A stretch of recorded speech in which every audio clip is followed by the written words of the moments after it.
তাহলে সাকুল্যে সর্বোচ্চ 8টা রমজান পেয়েছেন আমাদের নবীজি সাল্লাল্লাহু আলাইহি সাল্লাম। কয়টা রমজান পেয়েছেন? 8টা। আজ গাবতলীর এই মাহফিলে আমরা যারা উপস্থিত আছি, আমাদের এখানে এমন বহু মানুষ আছেন যে তার জীবনে 40, 50, 60টা পর্যন্ত রমজান মাস পেয়েছেন। ঠিক না ঠিক? সাহাবীদের অনেকে তাদের জীবনে মাত্র একবার রমজান, তাদের যার যত বছর বয়স তিনি ততগুলো রমজান পেয়েছে। সাহাবীরা যেখানে মাত্র জীবনে 2, 4, 6টা, 8টা, 10টা রমজান পেয়ে তারা জান্নাত প্রাপ্তির দৌড়ে এগিয়ে গেছেন, আমরা জন্মসূত্রে মুসলমান হয়েও আমাদেরকে দিয়েছে যেটা আমরা মুসলমানরা অনেকেই জানি না। তো আজ আমরা নবী করিম সাল্লাল্লাহু আলাইহি সাল্লাম আমাদেরকে রমজান মাসে যে সমস্ত আমল করতে বলেছেন, আমরা সেই সমস্ত আমলের কথা আপনাদের সঙ্গে খুব সংক্ষেপে শেয়ার করব ইনশাআল্লাহ। কারণ আমি এই 27টি আমলের উপরে বক্তব্য রেখেছিলাম। আমাকে সোনাইমুড়ির এক যুবক বিস্মিত করেছে, চমৎকৃত করেছে, সারপ্রাইজ করেছে।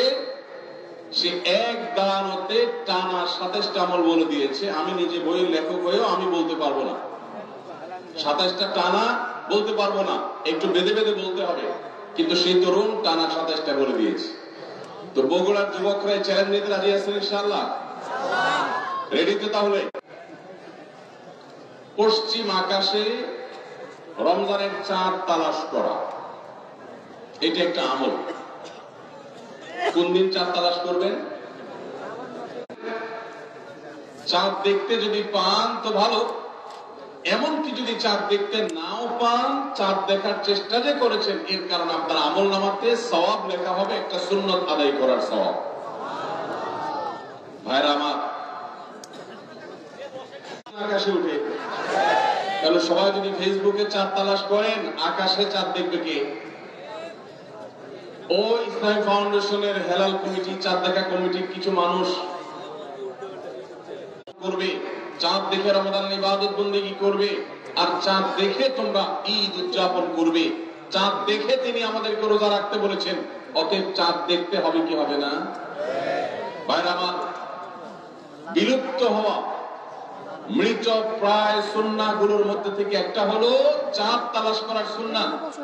এটা করতে পান আপনি, তাহলে নবী সাল্লাল্লাহু আলাইহি ওয়াসাল্লামের সেখানে একটা দোয়া পড়বেন, আল্লাহুম্মা আহিল্লাহু আলাইনা বিল আমনি ওয়াল ঈমান ওয়াস সালামাতি ওয়াল ইসলাম রাব্বি ওয়া রাব্বুকাল্লাহ। চাঁদকে লক্ষ্য করে বলবেন, চাঁদের সাথে কথা বলবেন। চাঁদ আপনার কথা হয়তো বুঝবে না, কিন্তু আল্লাহর এরকম সৃষ্টি যারা আমাদের কথা বুঝতে পায় না, তাদেরকে লক্ষ্য করে কিছু বলার মানে হলো আপনি মূলত আপনার মনের আকুতিকে প্রকাশ করছেন। চাঁদকে লক্ষ্য করে নবী সাল্লাল্লাহু আলাইহি ওয়াসাল্লাম চাঁদ দেখে পড়তেন, আল্লাহুম্মা আহিল্লাহু আলাইনা বিল ইয়ুমনি ওয়াল ঈমান। হে আল্লাহ, এই যে চাঁদ আমি দেখতে পাচ্ছি, এই চাঁদের পুরো মাসটাকে যে আমার জন্য বরকত এবং ঈমান দিয়ে পরিপূর্ণ করে দিন। এই চাঁদ পুরো মাস জুড়ে থাকবে, অতএব এই পুরো মাস জুড়ে এই চন্দ্র মাসে আমি আপনার কাছে আমার জীবনে প্রভূত বরকত, কল্যাণ এবং ঈমান আপনার কাছ থেকে চাই। ওয়াস সালামাতি ওয়াল ইসলাম, এবং আমি নিরাপত্তা চাই। এই চাঁদ, এই চন্দ্র মাস আমার জন্য যেন নিরাপদ হয় এবং ইসলামের সাথে যেন এই মাস আমি অতিবাহিত করতে পারি, ঈমানের সাথে যেন অটল অবিচল থাকতে পারি। রব্বি ওয়া রাব্বুকাল্লাহ, হে চাঁদ, তোমার সৃষ্টিকর্তা, পালনকর্তা আর আমারও পালনকর্তা এক আল্লাহ। ভাইরা আমার, চাঁদ দেখার চেষ্টা করা যাবে তো ইনশাআল্লাহ? সোশ্যাল মিডিয়াতে আপনি চাঁদের খবর খোঁজেন, দোষ নাই, কিন্তু আমরা সবাই যদি সোশ্যাল মিডিয়াতে চলে যাই, পশ্চিম আকাশে চাঁদটা দেখবে কে? দুর্ভাগ্য। মসজিদ মাদ্রাসার ছাত্ররা, ওলামায়ে কেরাম, তারাও চাঁদ তালাশ করতে দেখা যায় খুবই কম, খুবই নগণ্য। আল্লাহ তাআলা আমাদের সবাইকে মৃত প্রায় সুন্নাহকে জিন্দা করার তৌফিক দান করুন। এই বছর 29শে রমাদান শুক্রবারে হবে না শনিবারে হবে? কে কে চাঁদ দেখবেন হাত তোলেন। আল্লাহ আমাদের সবাইকে চাঁদ দেখার তৌফিক দান করুন। মৃত সুন্নাহকে জিন্দা করার নিয়তে চাঁদ দেখবেন ইনশাআল্লাহ। আল্লাহ আমাদের সবাইকে আমল করার তৌফিক দান করুন। ভাইরা আমার, তাহলে রমজান কেন্দ্রিক প্রথম আমল পেয়ে গেলাম, প্রথম কর্মসূচি পেয়ে গেলাম, সেটা হলো শাবানের শেষ তারিখে পশ্চিম আকাশের চাঁদ তালাশ করবো ইনশাআল্লাহ।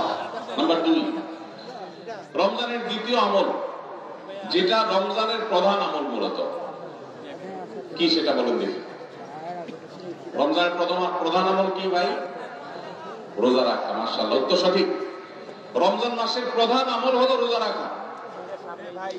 রোজা রাখার চাইতে মাসের বড় কোনো আমল হতে পারে না। রোজা রাখা রমজানের সুন্নত না মুস্তাহাব? ফরজ। ফরজ মানে হলো আল্লাহর সেই নির্দেশ, যে নির্দেশ লঙ্ঘন করলে জাহান্নামের শাস্তি অবধারিত, জাহান্নামের শাস্তি এড়ানো যাবে না, যে নির্দেশ মান্য করা আবশ্যক, এরকম একটি ফরজ। ইসলামের স্তম্ভ কয়টা ভাই? 5টা। নবী করিম সাল্লাল্লাহু আলাইহি ওয়াসাল্লাম বলেছেন, বুনিয়াল ইসলামু আলা খামস, ইসলাম দাঁড়িয়ে আছে 5টি ফাউন্ডেশনের উপরে, 5টি খুঁটির উপরে, 5টি ভিত্তির উপরে। সেই 5টি ভিত্তির 1 নম্বর হলো শাহাদাতি আল্লাহ ইলাহা ইল্লাল্লাহ ওয়া আন্না মুহাম্মাদান রাসূলুল্লাহ। আল্লাহ ছাড়া ইবাদত এবং উপাসনার উপযুক্ত আর কেউ নাই, আর মুহাম্মদ সাল্লাল্লাহু আলাইহি সাল্লাম আল্লাহর পাঠানো রাসূল, এই কথার সাক্ষ্য মুখে দেওয়া, এটা হলো 1 নম্বর স্তম্ভ। স্তম্ভ নম্বর 2, 5 ওয়াক্ত নামাজ আদায় করা। স্তম্ভ নম্বর 3, যাকাত আদায় করা, যাদেরকে আল্লাহ সামর্থ্য দিয়েছেন, সচ্ছলতা দিয়েছেন। স্তম্ভ নম্বর 4, হজ করা। স্তম্ভ নম্বর 5, রমজানের রোজা রাখা। তবে অনেক হাদিসে রমজানের রোজাকে 4 নম্বরে আর হজকে 5 নম্বরে রাখা হয়েছে। তাহলে রমজান মাসের রোজা রাখা এটা শুধু ফরজ না, মৌলিক ফরজ। নবী করিম সাল্লাল্লাহু আলাইহি ওয়াসাল্লাম বলেছেন, যদি কেউ জীবনে একটি রোজাও শরীয়ত গ্রাহ্য ওযর ছাড়া কেউ যদি ভঙ্গ করে, রোজা না রাখে, রমজানের পরে যদি সে সারা জীবনও রোজা রাখে, দায় মুক্ত হয়তো হয়ে যাবে, সে কাজা আদায় করেছে, কাফারা আদায় করেছে, দায় মুক্ত হয়তো হয়ে যাবে, কিন্তু রমজানের একটা রোজা রেখে আল্লাহর কাছে যে পরিমাণ মর্যাদার অধিকারী হওয়ার কথা, সারা জীবন রোজা রেখেও রমজানের ওই একটা রোজার ক্ষতিপূরণ করা সম্ভব নয়। এই জন্য সবাই রমজান মাসে ফরজ রোজা রাখবো তো ইনশাআল্লাহ। সকল প্রাপ্তবয়স্ক সুস্থ ইমানদারের জন্য রমজানের রোজা রাখা ফরজ। ভাইরা আমার, পৃথিবীতে আজ অনেক বিজ্ঞানী রোজা বা ফাস্টিং এর উপরে গবেষণা করে অনেক বড় বড় পদক, অনেক বড় বড় পুরস্কার জিতেছে। এখন ডাক্তাররাও আমাদেরকে বলে যে একটা সময় আমরা যেন ফাস্টিং করি, একটা সময় আমরা যেন না খেয়ে থাকি, এটা আমাদের স্বাস্থ্যের জন্য ভালো। নবী সাল্লাল্লাহু আলাইহি ওয়াসাল্লাম সেই ১৫০০ বছর আগে আল্লাহর দেয়া বিধান আমাদেরকে জানিয়েছেন। রমজানে পুরো মাস রোজা, শাবানে মুহররমে বেশি বেশি নফল রোজা, সোমবার বৃহস্পতিবার সাপ্তাহিক রোজা, চাঁদের 13, 14, 15 আইয়ামে বীজের মাসিক রোজা। নিয়মিতভাবে এই রোজায় সিয়াম গুলো যদি পালন করি আমরা, তাহলে আল্লাহর সন্তুষ্টি এবং জান্নাত লাভ যেমন হবে, ঠিক একই ভাবে আমরা দুনিয়াতে সুস্থ সবল থাকতে পারবো। আমাদের শরীরে অতিরিক্ত যে চর্বি তৈরি হয়, বিশেষ করে আজকের বিশ্ব বাস্তবতায়, এই চর্বিগুলোকে বার্ন করার জন্য রোজার কোনো বিকল্প নাই। যদিও চর্বি বার্নের উদ্দেশ্যে রোজা রাখলে সে রোজা রোজা নয়। আমাদের উদ্দেশ্য আল্লাহর সন্তুষ্টি অর্জন, পাশাপাশি পার্থিব উপকার দাম নেবে, এমনি পেয়ে যাবো। আল্লাহ আমাদের সবাইকে রমজান রোজা রাখার তৌফিক দান করুন। ভাইরা আমার, নবী করিম সাল্লাল্লাহু আলাইহি ওয়াসাল্লাম তিনি বলেছেন, যে ব্যক্তি রমজানে ঈমান এবং ইখলাসের সাথে আল্লাহকে খুশি করবার জন্য রমজান রোজা রাখবে, আল্লাহ তার পূর্বের সমস্ত গুনাহ মাফ করে দিবেন। অনেক যুবক আছেন গ্যাস্ট্রিকের অজুহাতে, অনেকে আছেন প্লাস্টিকের অজুহাতে রোজা রাখেন না। কারো গ্যাস্ট্রিক, কারো প্লাস্টিক। সামান্য একটু রোজা রাখতে যে যুবক পারে না, সে নিজেকে মুসলিম দাবি করে। কোন মুসলিম? মাত্র 12-14 ঘন্টা যে না খেয়ে থাকার মতো চ্যালেঞ্জ নিতে পারে না, সে আবার কিসের মুসলমান দাবি করে নিজেকে? এই জন্য ভাইরা সবাই রোজা রাখবো তো ইনশাআল্লাহ। বাসা বাড়িতে বাচ্চাদেরকে কৈশোর বয়স থেকে তাদেরকে রোজা রাখতে শেখাবেন। সাহাবায়ে কেরাম আশুরার রোজা পর্যন্ত বাচ্চাদেরকে রাখাতেন এবং তাদেরকে খেলনা দিয়ে ঘোরাতেন, রোজা রাখতে তাদের সাহায্য করতেন। আজ এমন এক প্রজন্ম আমরা গড়ে তুলছি, যে প্রজন্ম শুধু ভোগ শিখেছে, ত্যাগ শিখে নাই।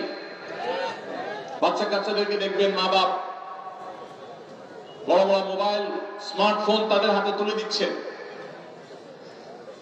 তারা মুখ দিয়ে কোনো কথা বললেই সেটা নেওয়ার জন্য, কেনার জন্য বাপ মা অস্থির ব্যাকুল হয়ে যাচ্ছেন।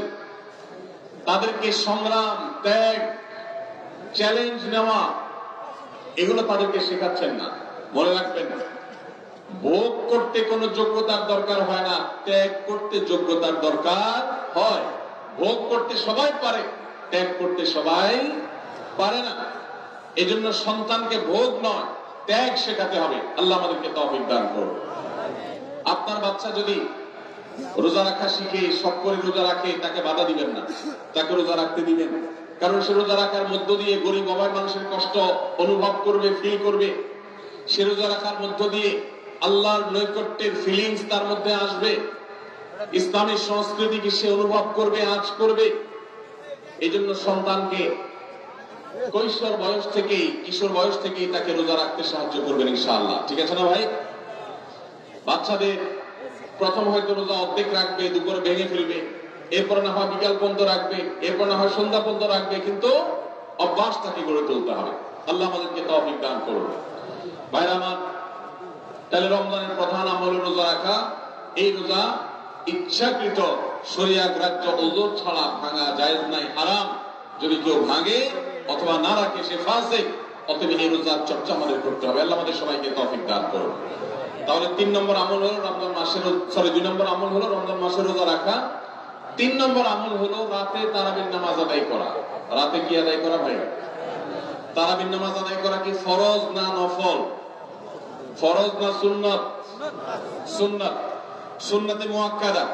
নবী করিম সাল্লাল্লাহু আলাইহি সাল্লাম বলেছেন, মান সামা মান কামা রমাদান ঈমানান ওয়া ইহতিসাবা গুফিরা লাহু মা তাকাদ্দামা মিন যামবি। যে ব্যক্তি রমজান মাসে রাতে দাঁড়িয়ে তারাবির নামাজ পড়বে, তার পূর্বের সমস্ত গুনাহ খাতা মাফ করে দেওয়া হবে।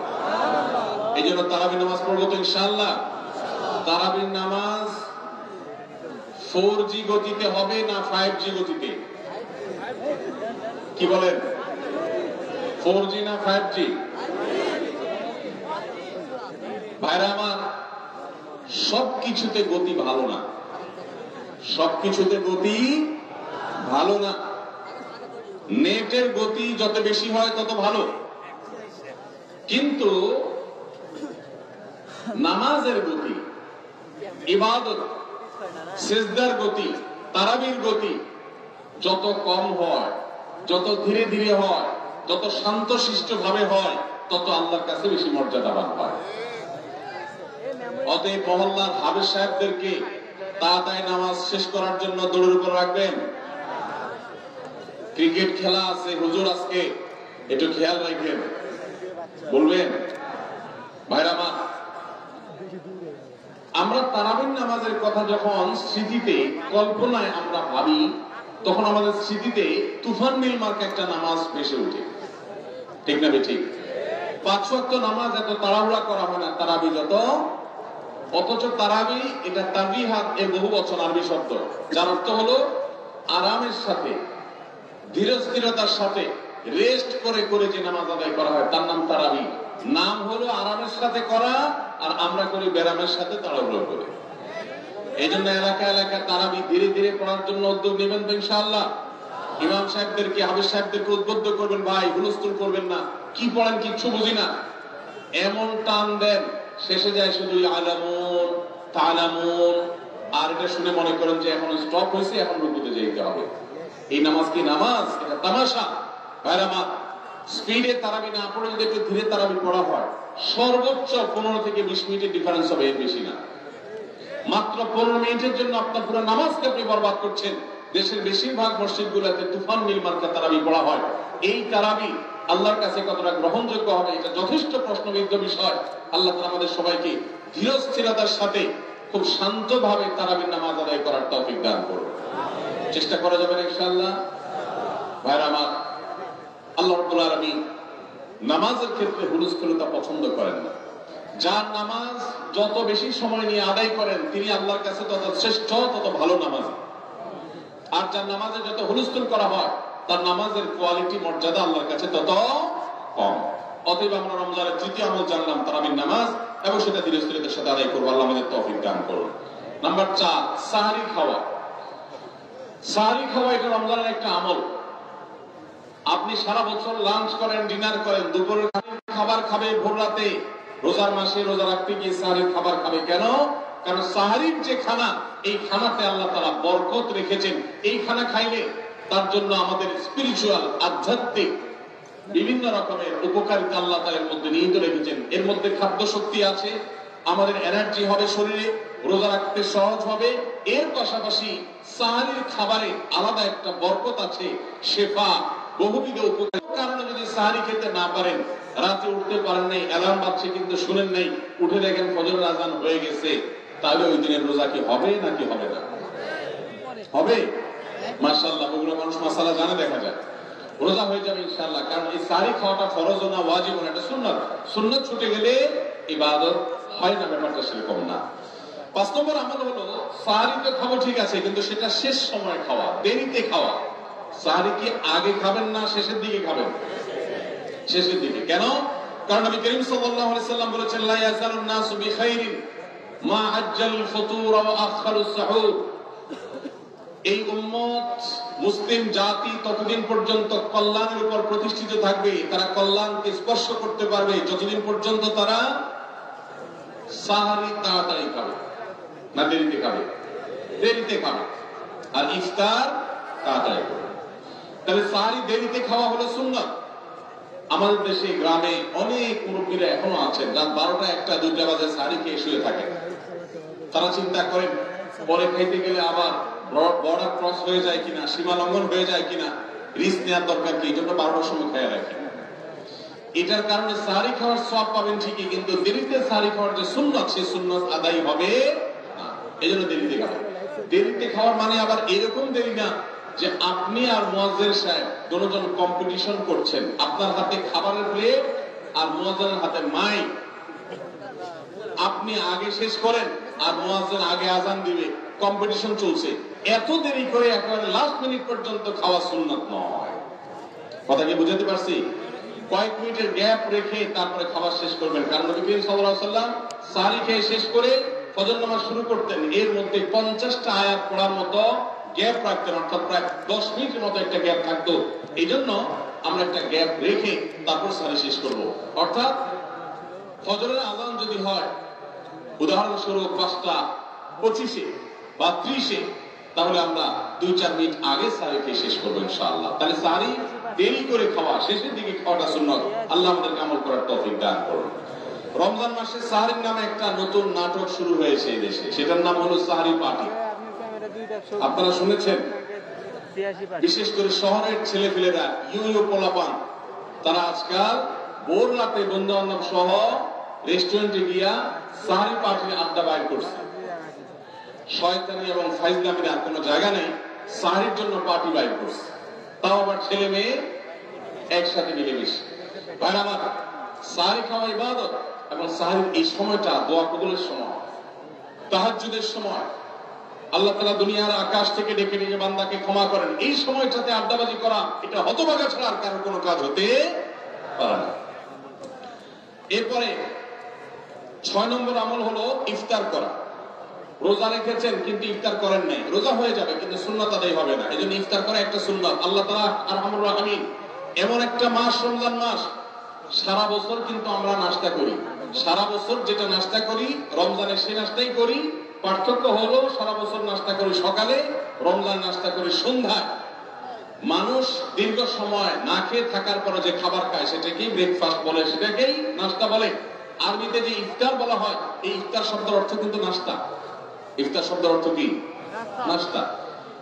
সারা বছর নাস্তা খেলে কোনো সওয়াব হবে, কিন্তু রমজান মাসে আপনি যদি সারাদিন উপবাস থাকার পর সন্ধ্যায় ব্রেকফাস্ট করেন, অর্থাৎ ইফতার করেন, তাহলে আল্লাহ তাআলা আপনাকে সুন্নাত পালন করার সওয়াব দিবেন।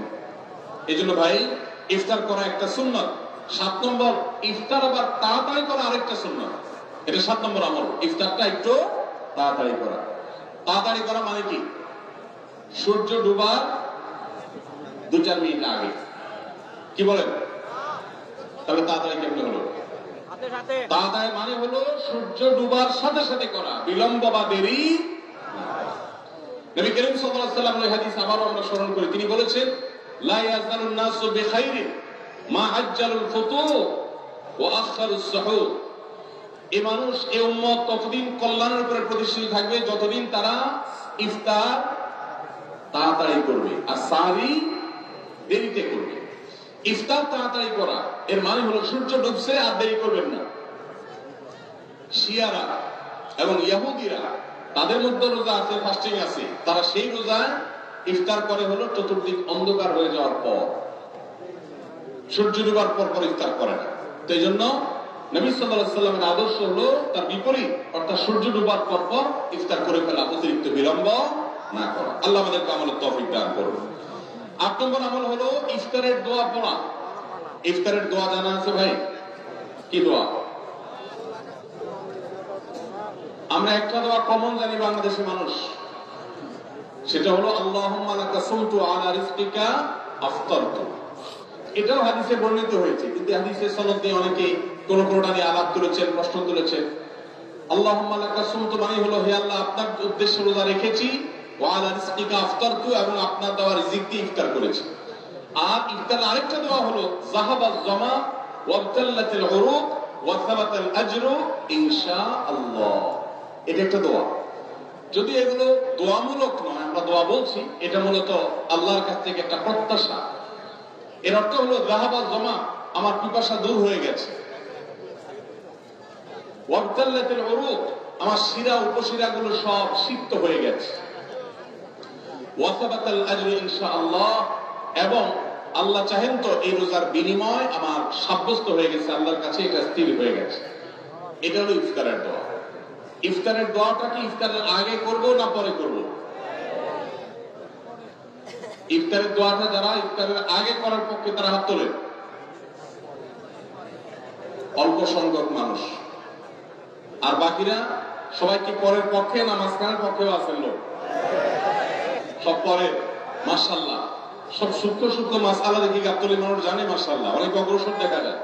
আল্লাহ আমাদের সবাইকে দিনের জন্য কবুল এবং মঞ্জুর করুন। মাশাআল্লাহ। ভাইরা আমার, ইফতারের দোয়াটা ইফতারের পরে করতে হয়, যেটা বেশিরভাগ মানুষ জানে না, কিন্তু আমি অবাক হলাম যে এখানে বেশিরভাগ মানুষ আপনারা জানেন। মাশাআল্লাহ, নলেজেবল মানুষ, বোঝা গেছে। ইফতারের দোয়ার অর্থের দিকে তাকালেই তো বোঝা যায় এটা আগে না পরে। দোয়ার অর্থের মধ্যে তাকালে আমরা দেখতে পাচ্ছি যে আল্লাহ শিরা উপশিরা সিক্ত হয়ে গেছে, পিপাসা দূর হয়ে গেছে, এগুলো তো ইফতারের পরেই হয়। অবশ্য আমি অর্থ আগে বলে দিয়েছি, সেটা দেখে হয়তো আপনারা অনেকে বুঝে ফেলছেন। মাশাআল্লাহ। তো যাই হোক, ইফতারের শুরুতে বিসমিল্লাহ বলে ইফতার করব, আর শেষে এই দোয়া পড়ব। আল্লাহ আমাদেরকে আমলের তৌফিক দান করুন। ৯ নম্বর হলো সাহরি এবং ইফতারে খেজুর খাওয়া। খেজুর দিয়ে সাহরি ইফতার করা। ইফতারে আপনি অন্য যা খান না খান, খেজুর দিয়ে খাবেন। নবী সাল্লাল্লাহু আলাইহি ওয়াসাল্লাম আধা পাকা আধা খেজুর দিয়ে ইফতার করতেন, যেটাকে রোতা বলা হয়। আর যদি সেটা না পাওয়া যেত, সাধারণ যে কোনো খেজুর, সেটাও না পাওয়া যায়, একটু পানি খেয়ে তারপর তিনি ইফতার করতেন। আমরা ইফতারে খেজুর খেতে হয় সুন্নাহ, এটা আমরা জানি, কিন্তু যেটা জানি না সেটা হলো সাহরিতে খেজুর খাওয়া। ভোর রাতে সাহরিতে খেজুর খাওয়া সুন্নাত, এটা আগে কে কে জানতেন? হাত তোলেন। আগে জানতেন? মাশাআল্লাহ, হাত নামান। গত বছর রমজানে সাহরিতে ভাত তরকারি যাই খাইছেন না খাইছেন, একটা হলো খেজুর খাইছেন, কারা কারা হাত তোলেন? মাশাআল্লাহ। এটা কি সব আমল করা মানুষ? মাশাআল্লাহ। তাহলে তার ওয়াজের কোনো দরকার নেই। এত নলেজেবল মানুষ, এত আমলদার মানুষ যদি এলাকায় থাকে, তাহলে ওয়াজের দরকারটা কি? আল্লাহ আমাদের সবাইকে আমলের তৌফিক দান করুন। ভাইরা আমার, ইফতারে খেজুর খাওয়া যেমন সুন্নাত, সাহরিতেও খেজুর খাওয়া সুন্নাত, কিন্তু খেজুর খাওয়া কোনো ফরজ ওয়াজিব না। খেজুরের দাম বেশি হয়ে গেছে, আপনি কিনতে অপারগ। যদি একটা খেজুরের পুরো রমজান না খান, আপনার রোজার কোনো অসুবিধা হবে।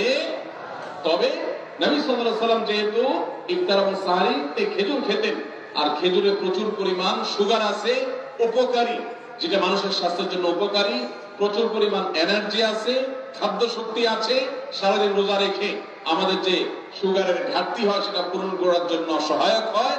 এই জন্য সাহরি এবং ইফতারে খেজুর খাওয়া এমনিতেও উপকারী। আর নবী সাল্লাল্লাহু আলাইহি ওয়াসাল্লামের সুন্নাহ, তিনি বলেছেন, নি'মা সাহুরুল মুমিনি আত-তামার, ঈমানদারের সাহরির আইটেমের মধ্যে সবচেয়ে বেশ উত্তম হলো খেজুর। এজন্য অন্য যাই খান না খান, একটু হলো, এক পিস হলো খেজুর খাবেন, ইনশাআল্লাহ সুন্নাত আদায় করার নিয়তে খেলে এই সুন্নাতটা আদায় হয়ে যাবে। আল্লাহ তাআলা চাহেন। তাহলে ৯ নম্বর আমল পেলাম হলো সাহরি এবং ইফতারে খেজুর খাওয়া। ১০ নম্বর আমল হলো সকল প্রকার পাপাচার বর্জন করা, গুনাহের কাজ থেকে বিরত থাকা। এইটা হলো রমজান মাসের তৃতীয় সর্বোচ্চ গুরুত্বপূর্ণ আমল। সিরিয়ালে আমরা 10 নম্বরে বলেছি, কিন্তু 27টা রমজানের স্পেশাল আমলের মধ্যে সবচেয়ে গুরুত্বপূর্ণ আমল হলো রোজা রাখা, আর দ্বিতীয় সর্বোচ্চ গুরুত্বপূর্ণ আমল হলো সব ধরনের পাপাচার বর্জন করা, গুনাহের কাজ ত্যাগ করা।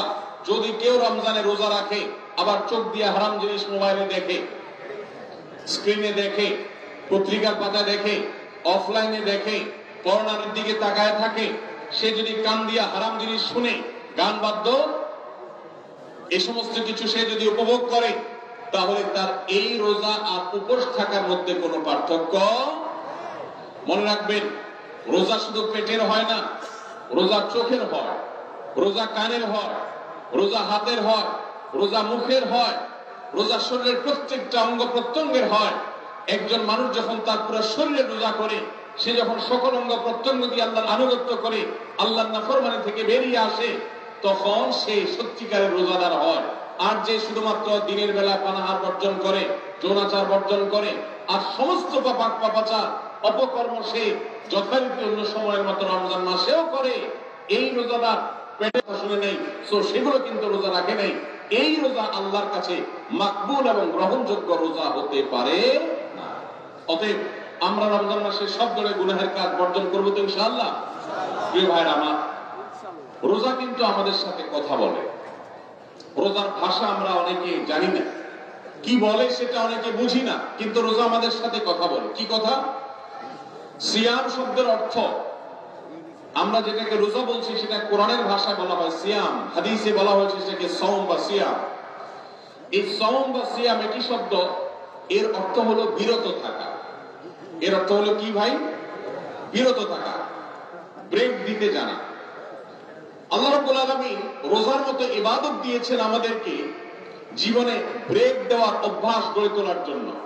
আমরা যেন ব্রেক দিতে শিখি, আমরা যেন থামতে শিখি, আমরা যেন নিজেদেরকে নিয়ন্ত্রণ করতে শিখি। ইসলামের যে বৈশিষ্ট্য, ইসলামের যে বিউটি, ইসলামের যে সৌন্দর্য, সেটা হলো ইসলাম পৃথিবীর মানুষকে আত্মনিয়ন্ত্রণ করবার কথা বলে। আজ ভোগবাদী পৃথিবীর যেদিকে তাকাবেন, চতুর্দিকে দেখতে পাবেন শুধু ভোগের হাতছানি। দুনিয়াটা মস্ত বড়, খাও দাও আর ফুর্তি করো, শুধুমাত্র ফুর্তি ফুর্তি এবং ফুর্তি, ভোগ এবং ভোগ এবং ভোগ। গোটা পৃথিবী আপনাকে ভোগের কথা বলবে, ত্যাগের কথা বলবে না। ইসলাম আপনাকে ত্যাগের কথা বলে। আপনি ঈদ উদযাপন করবেন, ঈদ উল ফিতর, সেখানে পর্যন্ত ইসলাম বলে আগে গরিবের বাসায় ফিতরা পৌঁছাবে, তারপর তুমি ঈদগাহে যাবে, ঈদের আনন্দ করবে। আপনি কোরবানির ঈদে পশু জবাই করে গোশত খাবেন, উৎসব করবেন, ইসলাম বলে ভালো কথা, তুমি উৎসব করবে, তোমাকে উৎসব করতেই দেওয়া হয়েছে, কিন্তু আগে গরিবের বাসায়ও এই গোশত পাঠাবে ঈদে, সেটা নিশ্চিত করবে, তার পাশাপাশি তুমি ঈদ উদযাপন করবে। আমরা যে রমজানের রোজা রাখি, এই রোজা আমাদেরকে বিরত থাকার কথা বলে। সেই বিরত থাকাটা কি? সেটা হলো আমরা যখন রোজা রাখি, আমাদের পিপাসা হয়, আমাদের ক্ষুধা লাগে, পিপাসা হয়, আবার হাতের সামনে হয়তো পানিও আছে।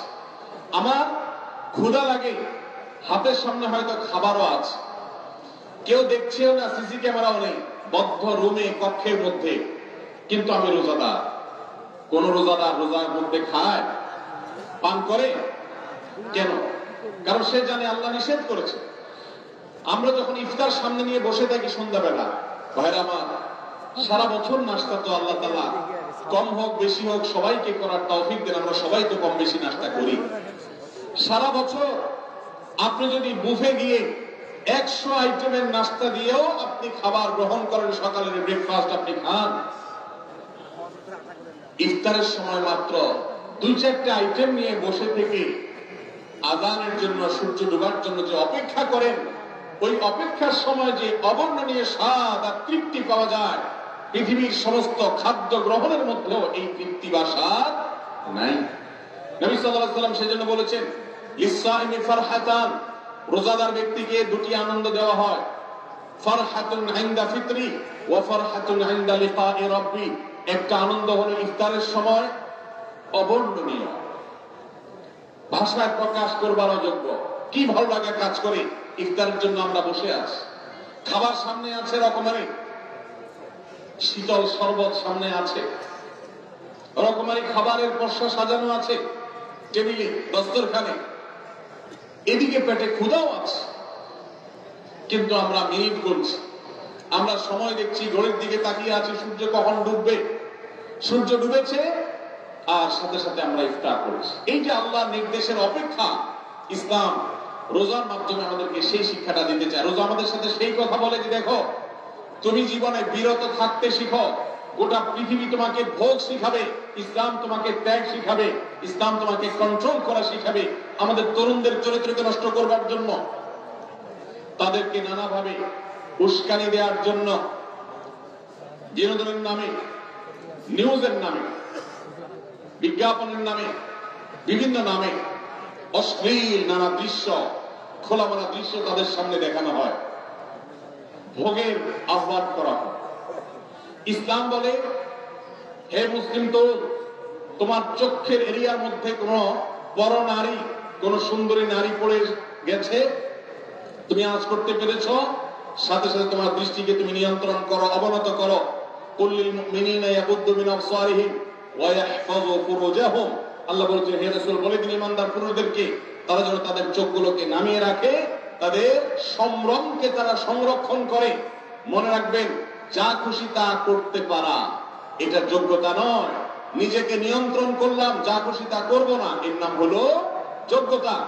ডায়রিয়ার রোগী ডাইরেক্ট হয়ে যায়, যা খুশি যে করে, নিজের মন যেদিকে তাকে নাচায় সেদিকে নাচে, এই লোকটা অসুস্থ মানুষের মতো। আর মুসলিম যুবক, মুসলমান মানুষ, নারী পুরুষ, সে নিজেকে নিয়ন্ত্রণ করে। আল্লাহ এটা হারাম করেছেন, আমার মন চায়, চাইলেই আমি সেটা নিতে পারি, কিন্তু আমি নেব না। আমি একটা জিনিস ধরতে পারি, আল্লাহ হারাম করেছেন, সেজন্য আমি ধরবো না। এই শিক্ষাটা রমজান আমাদেরকে দেয়।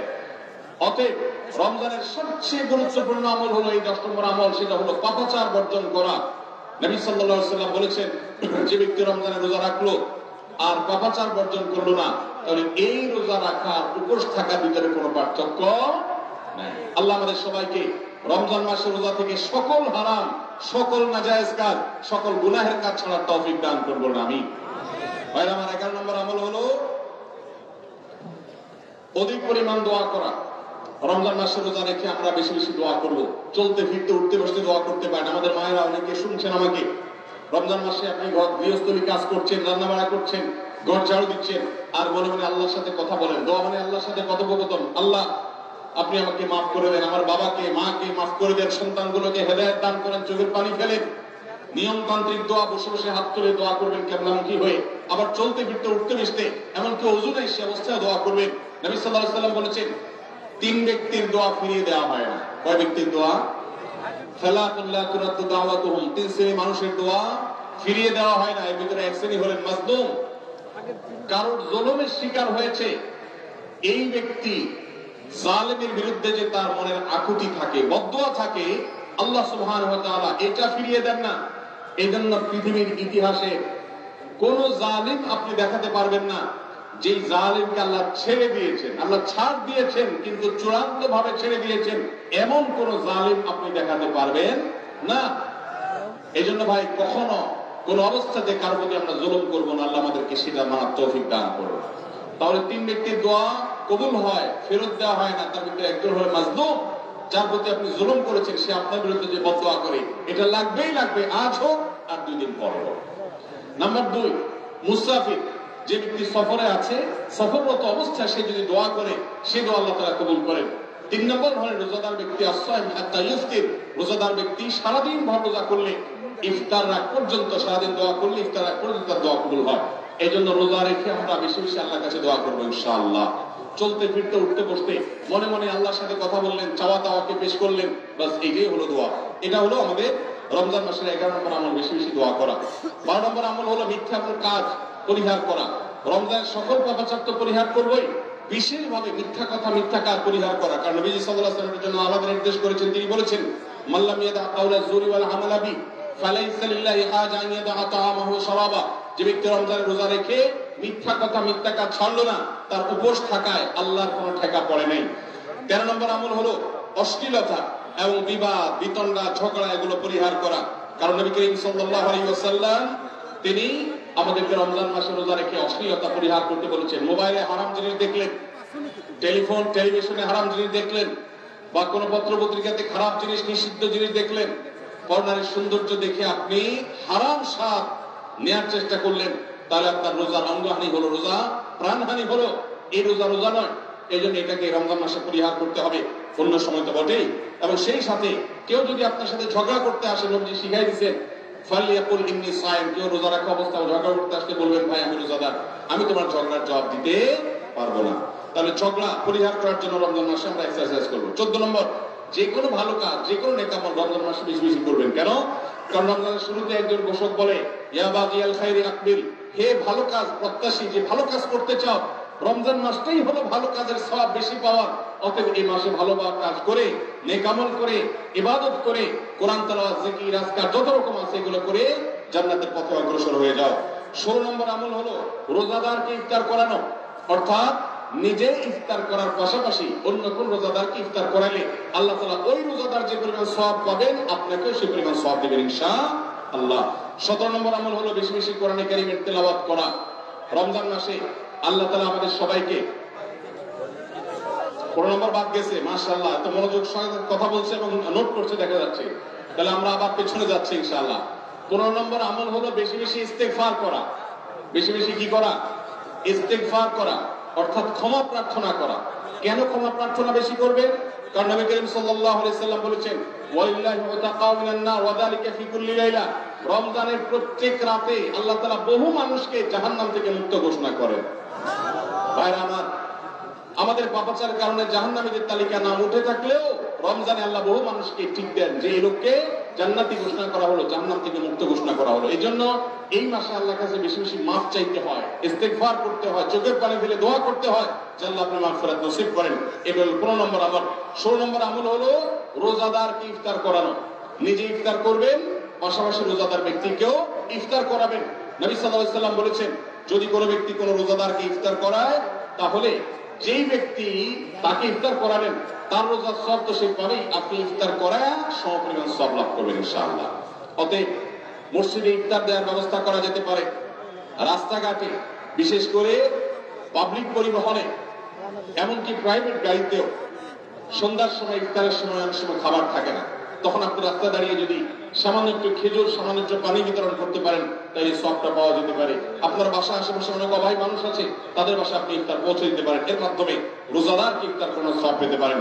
17 নম্বর আমল হলো বেশি বেশি কোরআনে কারীমের তেলাওয়াত করা। কোরআনে কারীমের তেলাওয়াত রমজান মাসে বেশি বেশি করব। কেন? কারণ হলো এই মাসটাই হলো কোরআন নাজিলের মাস। আল্লাহ তাআলা রমজান মাসে কোরআন নাজিল করেছেন। আল্লাহ বলেছেন, শাহরু রমাদান আল্লাযী উনজিলা ফীহিল কুরআন হুদাল লিন-নাসি ওয়া বায়িনাতিন মিনাল হুদা ওয়াল ফুরকান।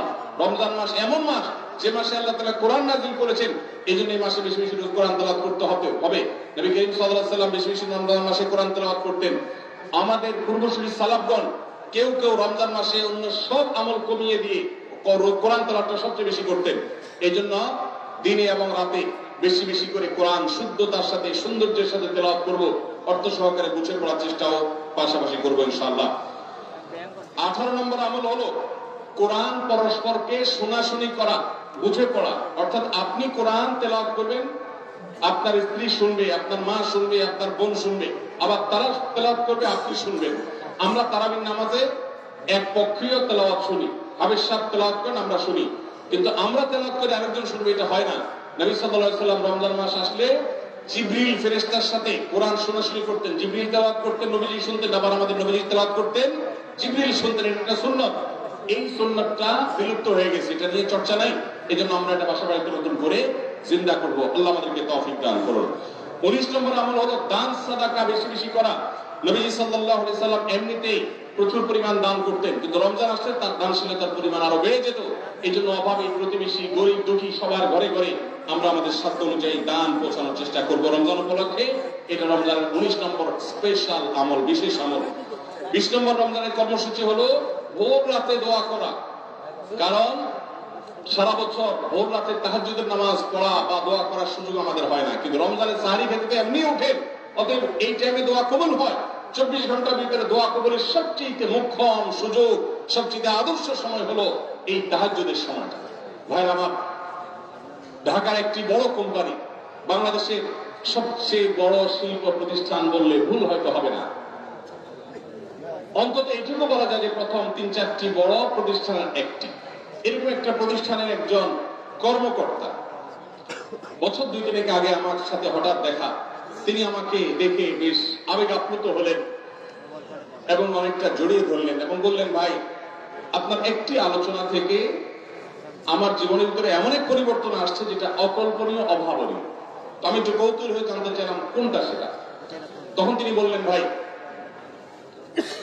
আমার জীবনে এমন একটা রোগ হয়েছে, যেই রোগ ট্রিটমেন্ট করার জন্য দেশে বিদেশে বিভিন্ন জায়গায় গিয়েছে, কোন চিকিৎসা এর আমি পাই না। শেষ পর্যন্ত আশাহত হয়ে চাকরি ছেড়ে দিয়ে, শহর ছেড়ে দিয়ে গ্রামে গিয়ে বসবাস করা শুরু করছি এবং মৃত্যুর জন্য অপেক্ষা করছি। এর মধ্যে আপনার একটা আলোচনার ক্লিপ আমার চোখের সামনে আসলো, সোশ্যাল মিডিয়ায় যেটা শুনলাম। সে আলোচনাটা ছিল, আল্লাহর কাছ থেকে অসাধ্য সাধন করার সময় হলো ভোর রাত তাহাজ্জুদের সময়। আমি আলোচনা পুরোটা শোনার পর ওই রাতে আমি ঘুম থেকে উঠে ভোর রাতে তাহাজ্জুদ পড়ে আল্লাহর কাছে বুক ভাসিয়ে মন ভরে কাঁদলাম, দোয়া করলাম। ওই ভাই বললেন যে আমি এত দোয়া করলাম, দোয়া করতে করতে দীর্ঘ সময় আমি পরিতৃপ্ত হলাম, আমার দোয়া শেষ হয়ে গেল। এরপর দোয়া করে শেষ করার পর ফজর নামাজের সময় হয়ে গেছে। আমার ফিল হলো, অনুভব হলো যে আমার শরীরে আর কোনো রোগ বালাই এখন মনে হয় নাই। এবং তিনি গত 2 দিন আগেও তার সাথে আমি দেখা করলাম ঢাকায়, গতকালকে দেখা করলাম, 2 দিন আগে না, মাত্র 1 দিন আগে দেখা করলাম। তিনি এখন সুস্থ সবল হয়ে আবার তার চাকরিতে ফিরে গিয়ে স্বপদে সমহিমায় আছেন। তিনি এক সহকর্মীকে ডেকে আমার সামনে বলছেন, এই তোমরা বলো তো, আমি আগে শারীরিকভাবে বেশি ফিট ছিলাম নাকি এখন বেশি ফিট? তখন তার সহকর্মী আমার সামনে বলছে, স্যার আপনি আগে অনেক বেশি রাগারাগি করতেন, আপনি হট মেজাজে ছিলেন, অনেক বেশি অসুস্থ হয়ে যেতেন কিছু হলেই, কিন্তু এখন আপনি এসে আগের সময়ের তুলনায় অনেক বেশি সুস্থ এবং ফিট। তিনি বললেন, ভাই ভোর রাতের দোয়ার প্রভাব এত বেশি, তাহাজ্জুদের সময়ের দোয়া এত গুরুত্বপূর্ণ যে এই এক দোয়া আমার জীবনকে আমূল পরিবর্তন করে দিয়েছে। এই জন্য ভাইরা, রমজান মাসে বিশেষ করে যখন তাহাজ্জুদের সময় সাহরি খেতে যখন উঠবেন, সাহরি খাওয়ার পর 10টা মিনিট সময় হাতে রাখেন, বা সাহরি খাওয়ার আগে 10টা মিনিট একটু আগে উঠে ওযু করে 2 রাকাত 4 রাকাত নামাজ পড়ে, বা নামাজ পড়ার সময় না থাকলে অন্তত কিবলামুখী হয়ে 2টা হাত তুলে আল্লাহর কাছে একটু চান। নবীজি সাল্লাল্লাহু আলাইহি সাল্লাম বলেছেন, রাতের শেষ প্রহর যখন হয়, দুনিয়ার আসমানে নেমে এসে আল্লাহ বান্দাদেরকে ডেকে ডেকে তাদের প্রত্যেকটা চাওয়া পূরণ করে দেয়। এই জন্য ভাইরা, রমজান মাসে সাহরির সময় দোয়া কবুল হয়।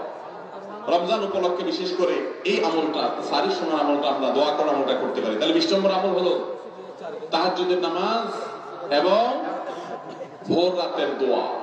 এটা অন্য সময় করা যায়, কিন্তু রমজানের সুযোগটা বেশি আসে, সেজন্য এটাকে রমজানের স্পেশাল আমল হিসেবে আমরা উল্লেখ করলাম। আল্লাহ আমাদেরকে সবাইকে তৌফিক দান করুন। সাহরি খেতে উঠলে একটু দোয়া করবো তো ইনশাআল্লাহ, 2-4 মিনিটের জন্য হলে দোয়া করবো, একাকী নির্জনে আল্লাহর কাছে কিবলামুখী হই। এর চেয়ে বড় দুর্ভাগ্যের বিষয় কি আছে যে আল্লাহ চাওয়ার জন্য ডাকছেন আর আমি অবহেলা করে বসে আছি। ভাইরা আমার, 5 ওয়াক্ত নামাজের জন্য মুয়াজ্জিন আপনাকে ডাকে, কিন্তু ভোর রাতে দোয়া কবুলের জন্য স্বয়ং আল্লাহ আপনাকে ডাকে। অতএব সাহরি খেতে উঠলে ভোর রাতে সাহরির সময় একটু দোয়া করবো তো ইনশাআল্লাহ। 21 নম্বর আমল উমরা করা। যাদেরকে আল্লাহ তৌফিক দিয়েছেন তারা রমজান উমরা করবেন, কারণ নবী করিম সাল্লাল্লাহু আলাইহি ওয়াসাল্লাম বলেছেন, উমরাতুন ফি রমাদান তা'দিলু হাজ্জা। রমজানে কেউ উমরা করলে একটা হজের সওয়াব পায়। কোন কোন হাদিসে আসছে তা'দিলু হাজ্জাতান মাই, নবীজির সাথে হজের সওয়াব পাওয়া যায় রমজানে উমরা করলে। আল্লাহ আমাদেরকে যখন তৌফিক দিবে আমরা সকল সেটা করব ইনশাআল্লাহ। ঠিক আছে না? নিয়ত করেন, দোয়া করেন, আল্লাহ একসময় তৌফিক অবশ্যই দিবে। 22 নম্বর আমল হলো রমজানের শেষ 10 দিন মসজিদে ইতিকাফ করা। গুরুত্বপূর্ণ একটা পয়েন্ট, মসজিদে ইতিকাফ করা। খুব মনোযোগ দিয়ে শুনি। রাসূল করিম সাল্লাল্লাহু আলাইহি সাল্লাম রমজানের রোজা ফরজ হওয়ার পর থেকে নিয়ে তার মৃত্যু পর্যন্ত 1টি বছরের জন্য রমজানের শেষ দশক মসজিদে ইতিকাফ করা ছাড়া ছিলেন না। একবার তিনি মসজিদে ইতিকাফে বসেছেন, কিন্তু ইমার্জেন্সি একটা কাজে মসজিদ থেকে তাকে বের হতে হয়েছে। এই জন্য তিনি পরের বছর 20 দিন এতেকাফ করেছেন। 10 দিন হলো ওই বছরের, আর 10 দিন হলো আগের বছরে যে এতেকাফ ভেঙে ফেলেছেন সেটার এতেকাফের কাজা। তার মানে হলো নবীজির জীবনে কখনো এতেকাফ 1 বছর একটা রমজান মাসেও ছাড়েন নাই। এত গুরুত্বপূর্ণ আমল যে রমজানের এই আমলটা তিনি কখনোই ছাড়েন নাই। দুর্ভাগ্য আমাদের, এখানেও হয়তো বেশিরভাগ মুসলমান আমরা জীবনে একবারের জন্য রমজানের শেষ 10 দিন ইতিকাফ করি নাই। যে আমল নবীজি জীবনে কখনো ছাড়েন নাই সেটা আপনি জীবনে একবারও করেন নাই, এর চাইতে বড় হতভাগা উম্মত আর কি হতে পারে? ভাইরা আমার, 3টি আমলের নগদ তৃপ্তি আমি অন্তত অনুভব করি। আমি আমার সে অভিজ্ঞতার আলোকে আপনাদের উদাত্ত আহ্বান করতে চাই, রমজানের শেষ দশকে আপনারা ইতিকাফ করুন। যে 3টি আমলের তৃপ্তি, নগদ স্বাদ, অবর্ণনীয় ভালো লাগা কাজ করে, অন্তর্জগতে প্রশান্তিতে পরিপূর্ণ হয়ে যায়, সেই 3টি ইবাদতের একটি হলো আরাফাতের ময়দানের দোয়া। এটার সাথে কোনো কিছুর কম্পেয়ার হয় না। অবর্ণনীয় তৃপ্তি লাগে আরাফাতের ময়দানে দোয়া করতে। দ্বিতীয় হলো সিজদায় গিয়ে চোখের পানি ফেলে আল্লাহর কাছে দোয়া করতে অসম্ভব ভালো লাগা কাজ করে। ভোর রাতে দোয়াতেও একই স্বাদ পাওয়া যায়। আর 3 নম্বর হলো রমজানের শেষ দশকের ইতিকাফ। ইতিকাফ যে একবার করেছে সে জীবনে বারবার করে, তাকে আর ফেরানো যায় না। এজন্য ভাইরা, রমজানের শেষ দশকে আমরা আল্লাহর ঘরে বসে গিয়ে ইতিকাফ করার চেষ্টা করবো তো ইনশাআল্লাহ। অনেক এলাকায় বৃদ্ধ মানুষ, বুড়া মানুষ বসায় দেওয়া হয় টাকা পয়সা দিয়ে। যে টাকা নিয়ে ইতিকাফ করে সেও গুনাহগার, আর যারা টাকা নিয়ে ইতিকাফে বসায় তারাও গুনাহগার, কারণ ইবাদত টাকা পয়সা দিয়ে চলবে না। রমজানের শেষ দশক মসজিদে ইতিকাফ করবো তো ইনশাআল্লাহ। আল্লাহ আমাদেরকে তৌফিক দান করুন। যুবক ভাইরা, একটাবার বসে দেখেন, অসম্ভব ভালো লাগা কাজ করে, মনে হয় যে আল্লাহর মেহমান আমি, এই ফিলটা হয়। কারণ আল্লাহর ঘরে এসে বসে আছেন আপনি কারোর কাছে কোনো কিছু চেয়েছেন, চাইতে চাইতে একটা পর্যায়ে তার পাও জড়িয়ে বসে গেলেন, একদম বসে গেলেন, তার ঘরের সামনে বসে পড়লেন। ইতিকাফটা অনেকটা এরকম। রমজানের প্রথম 20 দিন আল্লাহর কাছে হাত দিয়ে দোয়া করলাম, আর শেষ 10 দিন একজন মসজিদে গাঁটটি বসকা নিয়ে পড়ে গেলাম। ব্যাপারটা হলো কারোর পায়ে ধরে পড়ে যাওয়ার মতো। আশা করা যায় ইতিকাফকারীকে আল্লাহ তাআলা ক্ষমা না করে মসজিদ থেকে ফেরাবেন না। এজন্য ইতিকাফ করার চেষ্টা করবো তো ইনশাআল্লাহ। আমরা ব্যস্ততার অজুহাত দেই। ভাইরা আমার, যে কোনো মুহূর্তে দুনিয়া থেকে চলে যেতে হতে পারে। এই জন্য এই রমজানে প্ল্যান করেন, যত ব্যস্ত হন না কেন। আমি তো আমার সমস্ত ব্যস্ততাকে এক পাশে ঠেলে রেখে, আল্লাহ আমাকে যখন থেকে তৌফিক দিয়েছেন রমজানের শেষ দশকে ইতিকাফ ছাড়া বাইরে থাকবো এটা চিন্তাও করি না। এই জন্য যুবক ভাইদেরকে বলবো, প্রত্যেকটা মহল্লাতে 2 জন 5 জন 10 জন করে যুবকরা বসেন, কোরআনের গ্রুপ স্টাডি করেন, কোরআনের পাঠচক্র করেন, নিজেরা কোরআন হাদিসের আলোচনা করেন, রোজাদারি এবং দোয়া করেন। 10টা দিন আল্লাহর সাথে কানেক্টেড হওয়ার চেষ্টা করেন। 12 মাস ইবাদত, দাওয়াতের কাজ, ইসলামের কাজ করবেন, ইনশাআল্লাহ সেখানে বরকত পাবেন। রমজানের শেষ দশকে ইতিকাফ করবেন তো ইনশাআল্লাহ। আল্লাহ আমাদের সবাইকে তৌফিক দান করুন। 23 নম্বর আমল হলো শেষ দশকে ইবাদতের মাত্রা বাড়িয়ে দেওয়া। আমরা উল্টাটা করি। আমাদের দেশে রমজানের প্রথম দশকে মসজিদ ফুল হয়ে, বারান্দা ফুল হয়ে, রাস্তায়ও মুসল্লি দাঁড়ায়। আর 10 রমজান চলে গেলে 20 রমজান পর্যন্ত বাহিরের মুসল্লি কমতে কমতে বারান্দার মুসল্লি কমে ভিতরে চলে আসে। আর শেষ 10 দিনে আসলে, ঈদের দিনগুলো যখন কাছে আসে, তখন 5 ওয়াক্ত নামাজের ওই নিয়মিত মুসল্লি ছাড়া বাকিগুলো সব উধাও হয়ে যায়। নবী সাল্লাল্লাহু আলাইহি ওয়াসাল্লাম কি করতেন? তার উল্টাটা।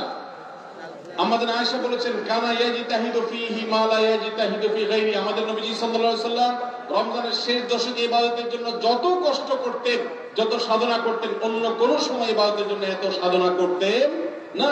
অথচ আমরা দেখা যায় শেষ দশক অবহেলা কাটে। এইজন্য ভাইরা, শেষ দশকে ইবাদতের পরিমাণ আরো বাড়িয়ে দিতে হবে, আমলের পরিমাণ বাড়িয়ে দিতে হবে। এটাই আল্লাহ তাআলার নির্দেশনা, সেটাই রমজানের শেষ দশকের আমল। 24 নম্বর আমল হলো শেষ দশকে পরিবারকে ঘুম থেকে ডেকে তোলা।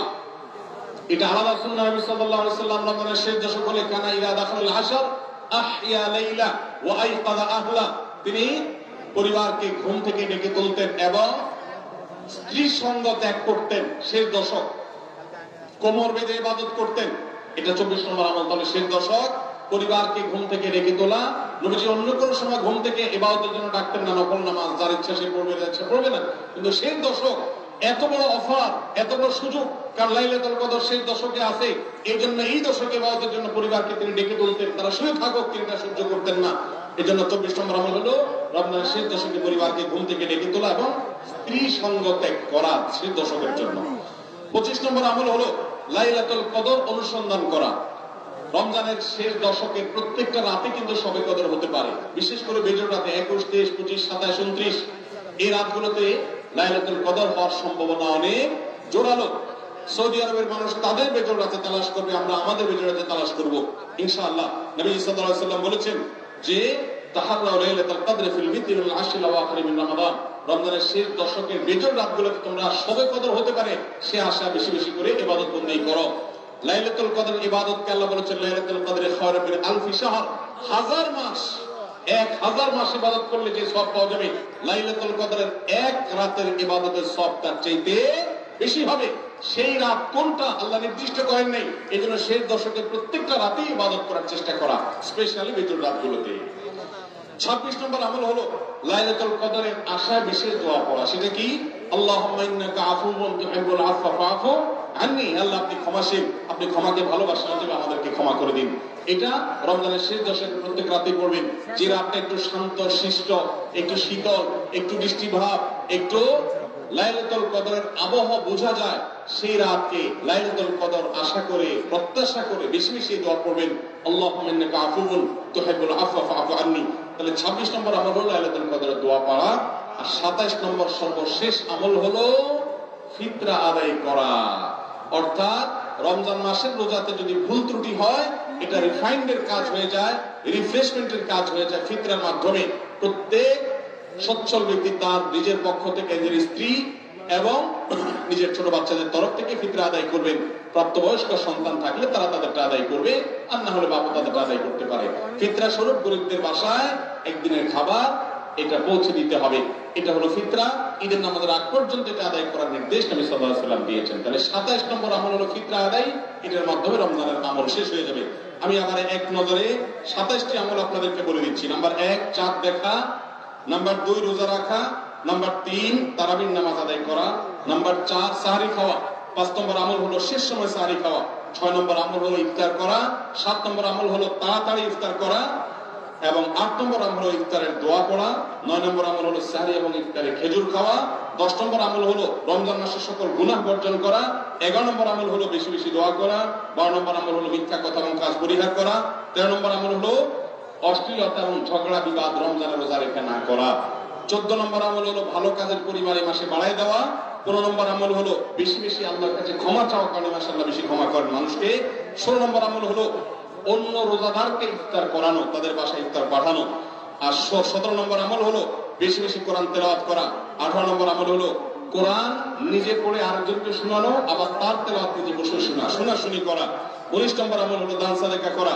20 নম্বর আমল হলো তাহাজ্জুদ এবং বিশেষ করে ভোর রাতে সারি খেতে উঠে দোয়া করা, আর 21 নম্বর আমল হলো উমরা করার সামর্থ্য থাকলে, 22 নম্বর আমল হলো ইতিকাফ করা শেষ দশকে, 23 নম্বর আমল হলো শেষ দশকের বেজোড় রাতে, শেষ দশকের প্রত্যেকটা রাতে ইবাদতের পরিমাণ বাড়িয়ে দেওয়া এবং বিশেষভাবে রাত্রি জাগরণ করা শেষ দশক। আর 24 নম্বর আমল হলো শেষ দশকে নিজের পরিবারকে ঘুম থেকে ডেকে তোলা, স্ত্রী সঙ্গ ত্যাগ করা, 25 নম্বর আমল হলো লাইলাতুল কদর অনুসন্ধান করা, 26 নম্বর আমল হলো লাইলাতুল কদর বিশেষ দোয়া পাঠ করা, আর 27 নম্বর আমল হলো ফিতরা দেওয়া। আল্লাহ আমাদের সবাইকে এই 27টা আমল দিয়ে আমাদের রমজান মাসকে সাজাবার তৌফিক দান করুন।